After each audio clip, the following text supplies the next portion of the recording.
gambling has increasingly been allowed in a handful of states, with gambling laws in New Jersey, Massachusetts, Michigan, Indiana, Arizona, Kansas, and Louisiana all allowing people to place bets on the show. Notably not on that list is California, where the show is held. Side note, good luck to Maddie on my team. She, in my experience, is not a bragger, but she will not shut the hell up about how she has never lost an Oscar ballot contest in her life. Though to Maddie, who I imagine is going to be on a flight to Kansas this weekend, and to others, I just warn you, don't fall into the gambler fallacy. There's always a first time to lose, and just because you've lost several times before doesn't mean you're due. But as far as why some states don't allow Oscars betting, it's because the Oscars have a predetermined outcome. Right? And some states also bar these kinds of events because information can leak. But in the states that do allow it, you can bet on things like if you think Oppenheimer is going to win Best Picture, if Billie Eilish is going to win Best Original Song. You can take guesses about the acting races, and that even includes niche categories like Best Animated Short or Best Sound. And then for you Canadian beautiful bastards, you can even bet on what Barbie outfit Margot Robbie's going to wear to the show, or if someone fucking trips on stage while accepting an award. You know, part of the reason all of this is happening is because, yeah, it can be advantageous to both casinos and gambling platforms, but also the Oscars themselves. With Johnny Avello, the director of race and sports operations at DraftKings, explaining to Reuters that the Oscars tend to see more women throwing their money on the line. Explaining, they say, I don't want to bet on football, but now you're talking about Academy Awards, and now you're in my wheelhouse. So that's also why they believe that there's going to be higher viewership, higher engagement to watch the show, which is why you have Bill Speros, a senior betting analyst for bookies.com, telling Variety that ABC and the Academy should actually lean into the gambling as an engagement strategy, explaining that they've seen it boost sports viewership and it could actually boost Oscars interest, saying the NFL in particular is benefiting from the gambling that keeps people interested in games that aren't necessarily close. In those situations, the league is benefiting directly from sports betting revenues, and it's benefiting indirectly from sports betting because bettors are watching games until they end. The reason sports leagues and TV platforms are embracing gambling is that it increases eyeballs on screens. So I will say I would genuinely be surprised if the Oscars embraced this. I think it's just more likely that they wouldn't denounce it or they would just not talk about it. But who knows what'll actually happen? Because, you know, if I could actually tell the future, well, I'd probably gamble more. But since I can't, I'll stick to my day job and pass the question off to you. What are your thoughts here? And then this Matt Rife situation's a very strange one, because it's either ridiculous engagement bait or just defamation or outing a sexual assault victim. Because if you logged onto Twitter recently, you might have seen Matt Rife trending, with a lot of it being jokes and memes. And that's because of this clip from someone named Nima Yamini has gone viral. And in it, he claims he was once an up-and-coming stand-up comic, and he was invited to a meeting with Hollywood executives with another comedian, saying that they were both offered a deal at online fame. But the only way to receive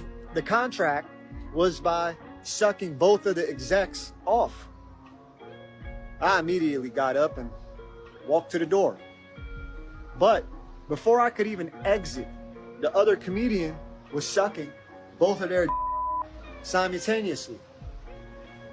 That guy's name was Matt Rife. And that's Alpha King rule number 799. Just because someone is more famous than you, it doesn't mean they're better.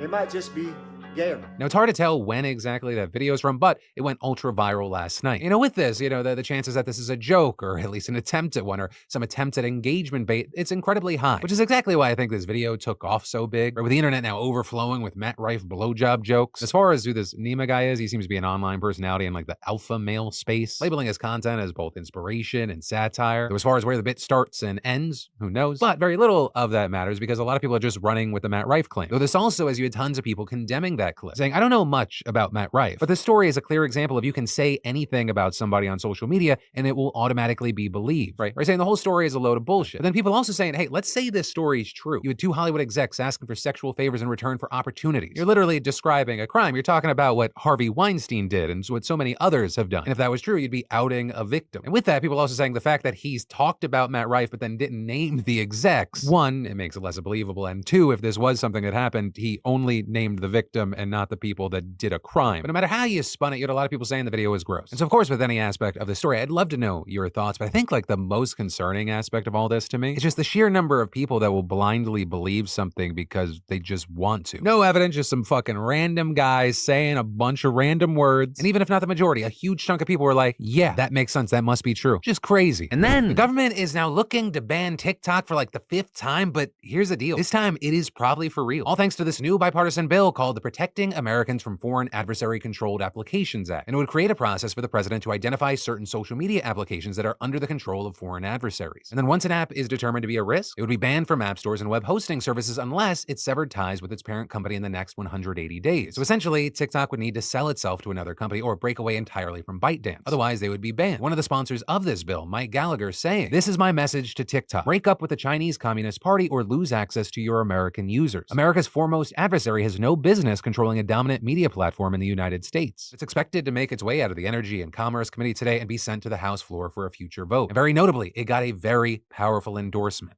the White House, with him telling reporters we would want to see this bill get done so it can get to the president's desk. Though adding they don't see this as a ban on TikTok, instead saying that this is about making sure that companies aren't owned by countries that want to do us harm. Right? And this is Congress is worried that the Chinese government could use TikTok to access Americans' personal data as well as show them videos that could influence their views on various issues. And with all this, you have TikTok not taking this lightly. Though just a quick sidebar before we get to TikTok's response, TikTok is technically lying when they call this bill an outright ban. Right? As was mentioned, they can avoid a ban by selling. But this, as we've seen TikTok go on the offensive by quote tweeting several US officials and saying, "This bill is an outright ban of TikTok no matter how much the authors try to disguise it. This legislation will trample the First Amendment rights of 170 million Americans and deprive 5 million small businesses of a platform they rely on to grow and create jobs." And today, they actually sent a notification to their users telling them Congress is planning a total ban of TikTok. Speak up now before your government strips 170 million Americans of their constitutional right to free expression, with it then directing users to put in their zip code and then it has them call their representatives. Or so you have TikTok rallying their users, it's creating havoc on Capitol Hill. Congressional offices being bombarded with calls from users, and one House GOP staff are telling Politico, "It's so bad. Our phones have not stopped ringing." There are teenagers and old people saying they spend their whole day on the app and we can't take it away. With some staffers saying they're easily going to get over 1,000 calls today and that some users are being rude, using vulgar names. Which I want to note here, the people who are answering phones at your congressional offices, they are not your Congress people. They are the courier, they are the scribe. You're yelling at the cashier about the prices. Right? Understand, these people are writing down your concerns so your representative can read them. There is no reason to be absolutely brutal to these working class people. Like, yes, you are free to express your frustrations. Just understand who you're actually talking to here. That said, with this whole situation, we saw Mike Gallagher hitting back at TikTok's message, saying if you actually read the bill, it's not a ban, it's a divestiture, and adding that the bill puts the decision squarely in the hands of TikTok to sever their relationship with the Chinese Communist Party. And with that, adding that if they do, they'll survive. And what's also interesting is TikTok's move today may have actually backfired because one well-connected Republican actually told Politico that this is, quote, incensing members who are on the fence and are now leaning towards voting for Gallagher's bill. And also a Democratic senior staffer saying it seems to be backfiring with Democratic members as well. With what seems to be an increasing number of people saying what TikTok did here, it feels like a CCP bullying tactic. And if these sources are telling it like it is, they may actually be accelerating their departure either from ByteDance or the United States. But as far as how this is actually going to play out, we're going to have to wait and see. Though again, the bill right now does have widespread support across Congress and it has the support of the White House. And actually, just last second update as we were uploading today's show, the bill just passed the House Energy and Commerce Committee with a 50-0 unanimous vote. So it appears that TikTok's tactics, they either didn't work or they completely backfired. We now have Steve Scalise saying he's putting the bill on the floor soon. And then just raise your hand if having premium grass-fed beef with no artificial colors or flavors,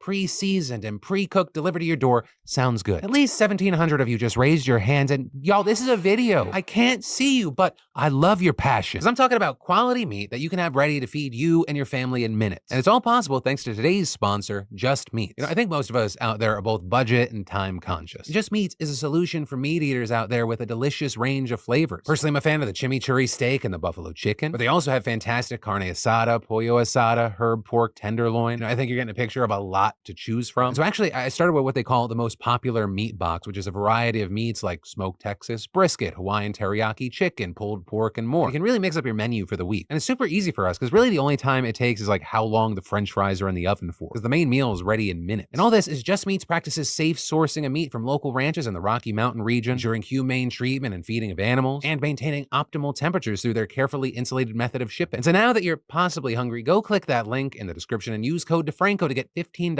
off your first purchase. And by the way, this deal is actually stackable with other deals on the site. Go check it out. And then Apple just made an epic move, pun intended, right? Because as you probably know, Apple and Epic Games have been at each other's throats. And that fight has only escalated even more with with the news that Apple effectively blocked Epic from making its own marketplace on iOS. Right, because for years now, Epic hasn't had access to Apple's ecosystem. And that, of course, due to their efforts to try to circumvent the App Store and its fees, which infamously sparked a massive set of lawsuits all over the world. However, a key thing is that in the EU, things fundamentally changed after the Digital Markets Act was passed, with the DMA going into effect today and forcing Apple to let third-party app stores be available for download. Although notably, Apple's compliance was already off to a rocky start earlier this year when Apple published how it was going to comply with the act. Right, one key provision was that it still has to approve all apps for iOS, albeit with less scrutiny than App Store-only apps. And the third-party app stores themselves also need to get approved, which led to Epic CEO Tim Sweeney pointing out they could block Epic from launching the Epic Games Store and distributing Fortnite through it, for example, or block Microsoft, Valve, Good Old Games, or new entrants. He also went on with pretty much every other decent-sized developer to slam Apple's new fee